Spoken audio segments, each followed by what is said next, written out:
Okay, I decided to combine three different incidences because they're all fairly similar. So I'll talk about each individually real quick. First will be the Scott Hall incident. Apparently he was at an indie promotion where he had to essentially be carried to the ring, helped into the ring, then gave a entirely incoherent promo, and then had to be helped out of the ring, helped to the back.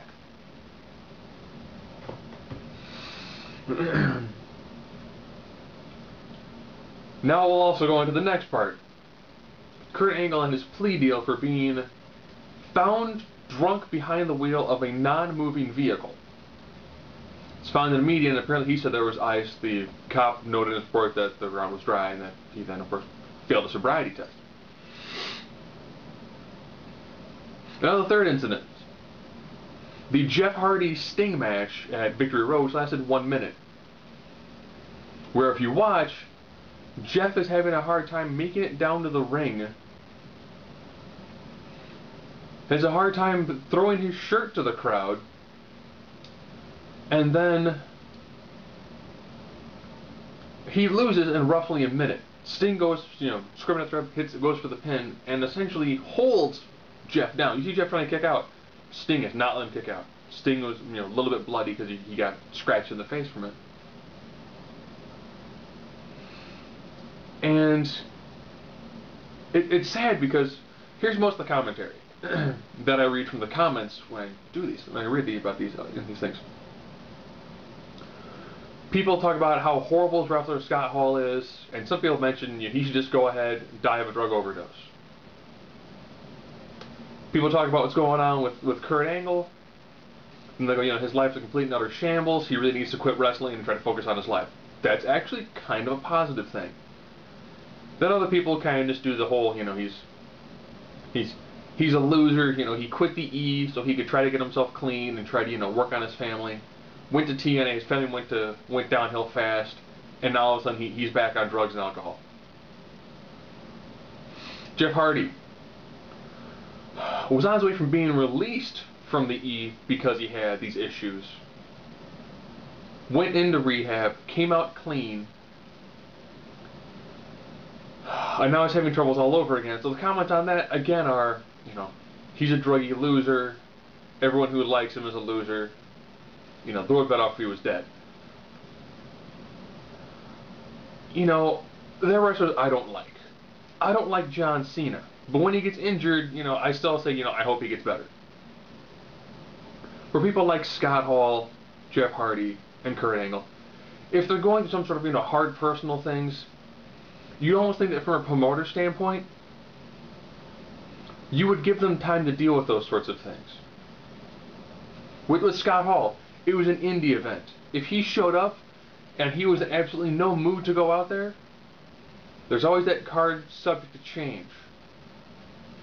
Having an entirely inebriated Scott Hall walk down to the ring, stumble, get in, mumble incoherently into a microphone, and then be rushed to a hospital, you should just take him to the hospital. You shouldn't have even, had him go out there and waste that time. Kudos to Kevin Nash for standing up for Scott Hall. I'll be honest, if Scott Hall's still having, issues, he needs to get those taken care of. And what he needs is a little bit of tough love, and I'm pretty sure Kevin, will probably look after him and be like, no, dude, you're going to get clean. Period. Done. Too many wrestlers have had issues with drugs and alcohol, and that's been their complete and utter downfall. Period. Kurt Angle. Same thing. His personal life has been an absolute turmoil since he went to TNA. They've run all these bizarre, crazy angles. It gets to the point where it's almost like, Kurt, you almost probably need like a couple of months away from wrestling. Just to relax, get your mind right. Because there's been quite a few instances of him out drunk. What's wrong with drinking? You should be out in a vehicle when you're doing it. You try to actually take care of yourself. Jeff Hardy. He has had so many issues with drugs and alcohol. He's actually a talented performer. We know he had problems with painkillers. And then we know, like when he had the incident where his house burned down. And I'm pretty sure if you were off the wagon, your house burned down, losing all your possessions and the pets that you love, I could see that putting you back on it. He had issues when he was in E for his second run. He was pretty much gonna get fired because of issues that he had. Jump ships to TNA. TNA, he kind of ran the gamut from being clean to having some issues, and then I thought, if we bring Matt in, Matt should probably help, level out Jeff a little bit. Help to give him shows on time, keep him clean. And then next thing he's got all these, litigations going on, these court problems, while he's the champion. So he has to deal with the courts, as well as be the face of a wrestling promotion. Well, then he shows up to main event a pay-per-view entirely blitzed. I mean, he could have gotten severely injured, if not injured Sting in that. People praise Bischoff for, changing the match. But ironically, early in that pay-per-view, they had no more contendership match, which ended in a draw. You could have pretty easily had done a scene where the two, I think it was Rob Van Dam and Anderson, could have laid out Jeff Hardy in the back. You could have then taken Jeff to the hospital. And then had those two face Sting in a triple threat match. You would have given a better match. You could have allowed Jeff Hardy to, have been out of the spotlight for a little while. And you could have gotten to the hospital sooner. The backstage reports have Jeff being found like in a gorilla position, in a bathroom passed out. When you saw that he could barely walk, pretty simple could have been, alright, Jeff, yeah? We're going to shoot a quick shot, okay, of Rob Van Dam and Anderson, and you down. That's it. And those two guys going into the main event. Better main event, you have to go to the hospital faster. Scott Hall, you can barely walk to the ring. Here's what we're going to do. We're going to walk out there and say, you know what? Scott's in bad shape. He's not coming down. He's going to the hospital. For the fans who have the commentary of, how can we just die and get it over with? There's still people. I'm not a fan of Stone Cold Steve Austin. I don't want to see him get injured. I'm not a John Cena fan. I don't want to see him get injured.